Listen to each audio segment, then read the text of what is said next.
Hello everybody, welcome back. Yesterday we're lucky enough to be joined in the commentary room by Michael Adams. Great Michael Adams has won 8 British Championship titles, British Chess Championship titles, up against Jack Rudd. I'll just show you the game. Hide the moves. So, Adams White, very quick game.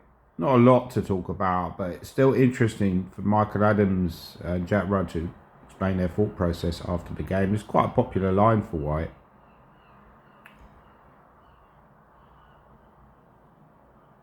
So knight d5 with the idea that if you take a game time and a knight, that's actually what happened.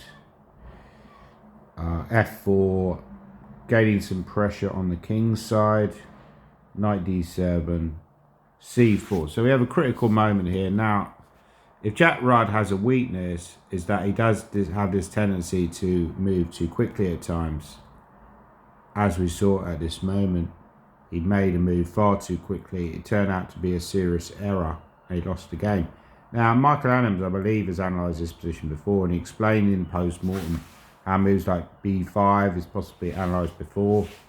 If you go b3, black can then leave white with a isolated pawn. The other idea is that you cannot grab the pawn, or you shouldn't grab the pawn at least.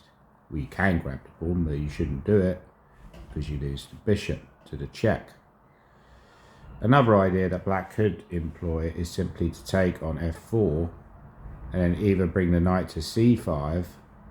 Although later on there is a danger that you probably have to throw in a5 as well, otherwise b4 would destroy the knight, sort of like place on c5. Or you could simply go g6. The idea of bishop f6 with quite fluid play. Another idea is knight e5. However, instead of that, black played the move g6. That turned out to be a mistake. Michael Adams played f5. Jack played bishop g5, and then white played knight e4. Now, I think we get a very instructive moment, because Adams in the postmortem explained how black, for example, could play bishop f4. And I think that's a very important point, that even though he was a long way ahead in the game at this point, he was a lot better. He's still looking out for resources for his opponent, ways that they can potentially create counterplay. For example, we looked at the variation bishop takes f4. Pawn takes f4, rook takes f4. I think he mentioned the line knight e5, f6, and then bishop f5 with counterplay. However, rook takes f5 might be a little bit dangerous for black. But it's just the fact that he's actually staying in the process. He's looking out for counterplay. Michael Adams is a very objective player, and I think he's intentionally objective. He understands that complacency is a dangerous situation to be in chess. So bishop f4 might have been a better option for Jack. However, he decided to take. So you see this whole sequence of moves, which leads to a lost position. Jack spent 8 minutes on the game. Oh, that is not a good process. It's bad process, because you're moving too quickly, effectively. However, if Jack has an excuse, he's autistic. He's mentioned before, it's very difficult for him to sit still at times. He finds certain situations overwhelming. So he does have that as an excuse, I would say, compared to other players. And the game finished fairly quickly.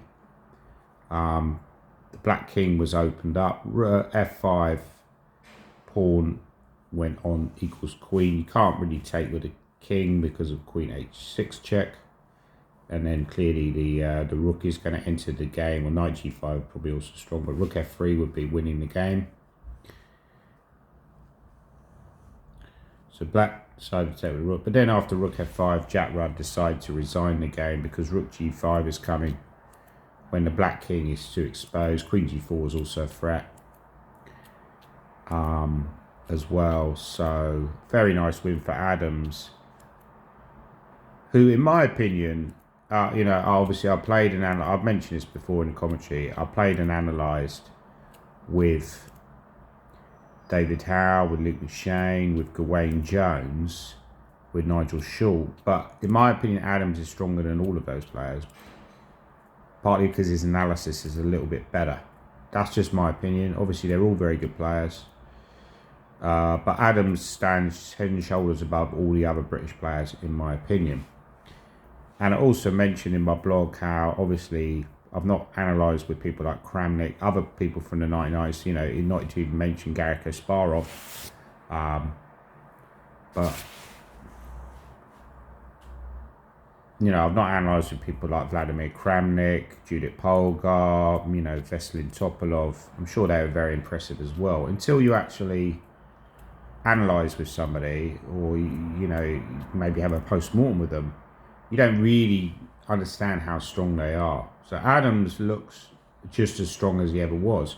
Now, if we look at another game from that round, and that would have been, let's bring up the game,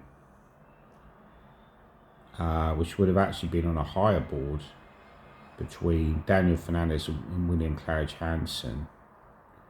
So at some point, Daniel was doing well, but William Claridge-Hansen seems to be a well-prepared player. He clearly prepared a lot of this, intending to get a solid position. Not sure if Black could have avoided that exchange, but he decided not to. There's a crucial moment where I think it shows maybe the difference between a player like Adams and something that where Daniel Fernandez can improve on and become a stronger player and potentially win a British Championships, which I think he should win a British Championship. He's got the talent level.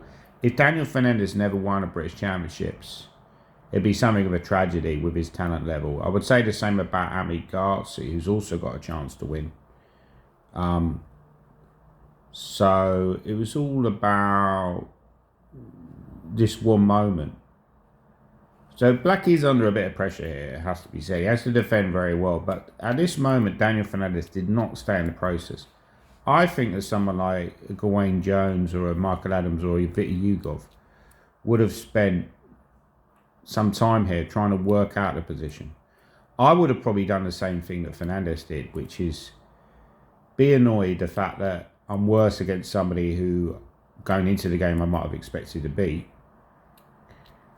And play quite quickly with a view to kind of blitzing them and forcing an error. But the problem is he's got 22 minutes left in a not very complicated position. So I don't think that was really a good thing, what he did here. He played Bishop A4 more or less instantly. And that turned out to be a serious error. What he could have done instead was King D4, with the idea that after King, I think it's King H5, for example, you go Bishop A4 with the idea of Bishop D1. And White doesn't have this Bishop to E4 idea like in the game. See, I'm just wondering here, why can't he go King G5, trying to go after the pawn immediately? Maybe Knight E3 is actually an idea. Let's just see what the computer says. You still go here, and after Bishop F4, you have this H6 trick. Maybe this is what Daniel missed. Very important point. But unfortunately, instead of that, he played Bishop A4. So I think the whole point of staying in the process, these players are great, like Daniel Fernandez, Amit Gartzi, Shreyas Royal, so on, when they're doing well. But have they got the same kind of professionalism as these 2600 players when they're not doing so well, when they're under pressure? That's going to be the acid test. If they want to win the title, they're going to have to show that, they can sort of demonstrate that level of professionalism, staying in the process. I think the other players would have spent some time here thinking about the move rather than blitzing out. I think those 2600 players would have actually sat on their hands and thought about what's the absolute best move for Black. Because now Black's game falls apart fairly quickly. After Bishop D1, you go Bishop E4. I think after Knight F6, for example, Bishop C3 is very strong. Followed by either taking on F6 or Bishop F5 check. It's actually, this is just a simple win. And g5, and after king hit, king g7, king g4 is an easy win. But this is also an easy win because you're going to get king h6, king h7 very quickly. And another way to win is actually just going bishop f5 check is also very strong, and then g5. Maybe g5 is also winning. And eventually, even though you lose f3, you're going to win the h7 pawn, or something like this might happen. And bishop h7. So I think that's really going to be the key for these players. You know, how do they handle the bad moments? That's something that really occurred to me this round. Daniel, who I think is a very talented player and should win a British title at some point in his career, needs to handle the bad moments a little bit better. So anyway, that's my analysis of round 3.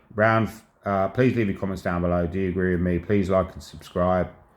And we've also got another exciting round 4. Please tune in for commentary today on the English Chess Federation channel.